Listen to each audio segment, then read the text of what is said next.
Kayo ba ay merong blood sugar or mataas po ang sugar sa katawan? Ito po, okra, nakakatulong sa may mataas na blood sugar. So, ang gagawin nyo lang po dito sa mga okra na to, hiniwa ko po ito ng maliliit. Ilalagay nyo dito sa jar. Ito na may takip. At lalagyan nyo siya ng tubig. Lalagyan mo siya ng tubig.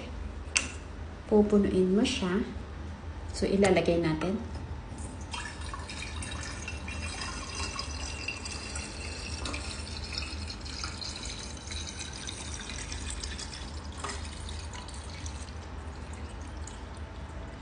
Yan, hanggang dyan lang kasi sobra na. Then, itong mga okra na to, ilagay mo sa jar. Yan. Okay, hindi na mailagay.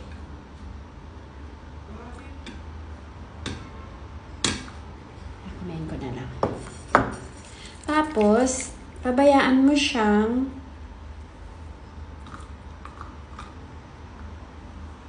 ibabad. Magdamag. Overnight. Keep it in the fridge overnight. Then, drink the water in the morning. So, hindi mo kailangan inumin yung full. Hayaan mo siya the following day. Within 3 days pwede. Kasi magsaslami yung water na to. So, magsaslami yung water na to dahil sa okra.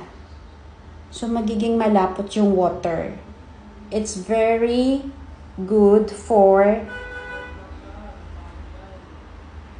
blood sugar. Ayan, takpan. Ay, sorry. Sobrang puno. Bawasan ko. Pero tatakpan mo siya, tapos ilagay mo sa fridge. So, sana po ay nakakatulong, konting kaalaman, dagdag kaalaman ang ibinibigay ko po sa inyo. Kailangan po nating manatiling healthy.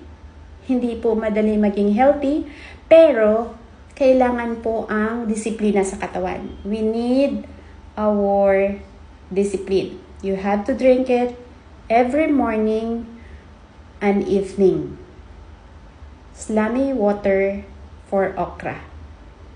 Okay po, sana napupulutan ng aral at i-share nyo po sa mga friends nyo. Sabihin nyo po na ito ay maganda sa high blood sugar.